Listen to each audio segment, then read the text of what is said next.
পরম করুণাময় আল্লাহর নামে শুরু করছি। কৃষি ফাস্ট বিডি ইউটিউব চ্যানেলে আপনাদেরকে স্বাগতম। আশা করি সবাই ভালো আছেন। আজ আমি আলোচনা করব গরু মহিষের দুধ বাড়ানোর কয়েকটি টিপস নিয়ে। আশা করি পুরো ভিডিও জুড়ে সাথেই থাকবেন।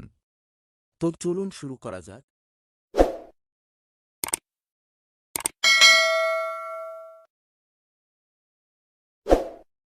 আমাদের দেশের গোপালকের মধ্যে একটি কথা বেশ প্রচলিত আছে, আর তা হল গবাদি পশুর বাটে দুধ নেই। দুধ মেলে তাদের মুখে, অর্থাৎ ভালোভাবে খেতে দিলেই বেশি পরিমাণে দুধ পাওয়া যাবে। গবাদি পশু সবসময় খেতে ভালোবাসে, সেই কারণে ওদের খড়খৈল, ভুসি, চুনি ইত্যাদি পেট ভরে দিলেই গরু বেশি দুধ দিতে শুরু করবে। ব্যাপারটা কিছু পরিমাণ সত্য হলেও সম্পূর্ণ বিজ্ঞানসম্মত বলা যায় না। দুধের পরিমাণ হয়তো বাড়বে, কিন্তু খাওয়াতে যে খরচ হবে তার অর্ধেক দামও উঠবে না। ফলে গোপালকরা লোকসানের মুখে পড়বে। কাজেই গবাদি পশুদের যেমন সুষম খাদ্য দেওয়া হয় সেসবই দিতে হবে। এর সঙ্গে আলাদাভাবে কেবলমাত্র দুধ বাড়ানোর জন্য কয়েকটি বিশেষ খাদ্য তালিকা এই ভিডিওতে দেওয়া হলো। এদের মধ্যে যে কোনো একটি খাদ্য গবাদি পশুদের খাওয়ালে দুধের পরিমাণ সর্বোচ্চ পরিমাণ বৃদ্ধি পাবে। টিপস নাম্বার ১, কেবলমাত্র মসুর ডাল ৩০০ থেকে ৪০০ গ্রাম সিদ্ধ করে খাওয়ালে দুধ বাড়বে। টিপস নাম্বার ২, সিন্ধ মাসকালাই ৫০০ গ্রাম, ভাত এবং মার অথবা নালিগুড় ৫০০ গ্রাম, পিপুল গুঁড়ো ১২ গ্রাম, খাবার লবণ ৬০ গ্রাম। এই খাদ্যগুলো এক্ষেত্রে মিশিয়ে গরুকে খাওয়ালে দুধ বাড়বে। টিপস নাম্বার ৩, বাঁশপাতা ৪০০ থেকে ৫০০ গ্রাম পানিতে সিদ্ধ করে তাতে ৩০ গ্রাম জোয়ান ও ২০০ গ্রাম ঝোলা গুড় মিশিয়ে খাওয়ালে দুধ বাড়বে। টিপস নাম্বার ৪, কাটানোটে গাছ ছোট ছোট করে কেটে চালের খুদের সঙ্গে সিদ্ধ করে তাতে প্রয়োজনমতো খাবার লবণ মিশিয়ে গবাদি পশুদের দিনে একবার করে খেতে দিতে হবে। এতে দুধ বৃদ্ধি পাবে। টিপস নাম্বার ৫, আখের পাতা ও গাছ ছোট আকারের টুকরো করে কেটে গরু মহিষকে খাওয়ালে দুধের পরিমাণ অত্যন্ত বেড়ে যায়। টিপস নাম্বার ৬, প্রসবের পর ১ সপ্তাহ পর থেকে এই খাদ্যগুলি খাওয়াতে হবে, যেমন আধা ভাঙা মাসকলাই ৫০০ গ্রাম, খুদ ৫০০ গ্রাম, লবণ ৬০ গ্রাম, কাঁচা হলুদ ৩০ গ্রাম, পিপুল গুঁড়ো ৬০ গ্রাম, কালো জিরে ৩০ গ্রাম। উপরোক্ত খাদ্যগুলি একসাথে সিদ্ধ করে তাতে ২৫০ গ্রাম জোলা গুড় মিশিয়ে সামান্য গরম অবস্থায় প্রতিদিন বিকেলের পর খাওয়াতে হবে। এর ৩ থেকে ৪ দিন পর দুধের পরিমাণ বাড়তে শুরু করবে। এই খাদ্য বজায় রাখলে যতদিন গরু দুধ দেবে, অর্থাৎ গর্ভবতী হলেও দুধের পরিমাণ খুব একটা কমবে না।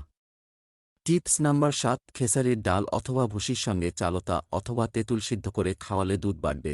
পরিমাণটা হবে ডাল ৫০০ গ্রাম, চালতা ২টি। যদি তেঁতুল দেওয়া হয় তাহলে ৪ থেকে ৫টি দিলেই চলবে। টিপস নাম্বার ৮, বাঁধাকপির পাতা, ফুলকপির পাতা ও গাজর পাতা গবাদি পশুদের অত্যন্ত দুধ বৃদ্ধি করে। এছাড়াও শালগম, মূলো এবং পেঁপের পাতা খাওয়ালে গরু মহিষের দুধ বাড়বে। টিপস নাম্বার ৯, পলাশ ও শিমুল ফুল ১ কেজি পরিমাণ একসঙ্গে মিশিয়ে খাওয়াতে পারলে দুধ বাড়বেই। পাকা বেলের খোলা ফেলে দিয়ে অথবা কাঁচা বেল সিদ্ধ করে খাওয়ালেও দুধের পরিমাণ বেড়ে যায়। টিপস নাম্বার ১০, আলুর পাতাও গবাদি পশুর দুধ বৃদ্ধিকারক। এছাড়াও বিচিকলা চালের খোদ একসঙ্গে সিদ্ধ করে খাওয়ালে দুধের পরিমাণ বাড়তে থাকে। টিপস নম্বর ১১, দুগ্ধবতী গরু অথবা মহিষের দুধ হঠাৎ করে কমে গেলে অথবা একেবারে বন্ধ হলে কাঁচা পেঁপে ও পেঁপের পাতা একসঙ্গে বেটে চিনির কাঠ অথবা ঝোলা গুড়ের সাথে খাওয়ালে গাভী আগের মতো নিশ্চয়ই দুধ দিতে শুরু করবে। নাম্বার ১২, প্রতিদিন ১০ লিটার পানিতে ১ মুঠো খাবার লবণ এবং ৫০০ গ্রাম মাতকুট গুলিয়ে খাওয়ালে গাভীর দুধ দেওয়ার পরিমাণ বেড়ে যায়। টিপস নম্বর ১৩, দুগ্ধবতী গরু অথবা মহিষের ১ কেজি ২৫০ গ্রাম ভেলি গুড় ৪ লিটার বার্লিং পানির সাথে মিশিয়ে খেতে দিলে পুনরায় প্রসব করার ১ মাস আগ পর্যন্ত দুধ দেওয়ার শক্তি বজায় রাখতে পারে। টিপস নাম্বার ১৪, আম, কাঁঠাল ও আতার পাতা অথবা এইসব ফলের খোসা গবাদি পশুর দুধ বাড়াতে সাহায্য করে। টিপস নাম্বার ১৫, শন ফুল ও পাতা অথবা মহুজা ফুল টাটকা কচি ঘাসের সাথে বা পানি দিয়ে সিদ্ধ করে গবাদি পশুদের খেতে দিলে দুধ নিশ্চয়ই বাড়বে, তবে এর সাথে ঝোলা গুড় ২৫০ গ্রাম পরিমাণ মেশানো দরকার।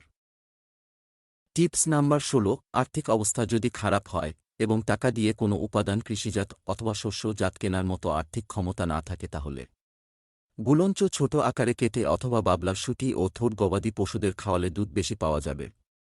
তো বন্ধুরা, এই ছিল আজকের ভিডিও। ভিডিওটি আপনাদের কেমন লাগলো তা অবশ্যই কমেন্ট করে জানাবেন। আর যদি কোনো প্রশ্ন থাকে তাও কমেন্ট করে জানাবেন। বিশেষ করে চ্যানেলটি সাবস্ক্রাইব করবেন।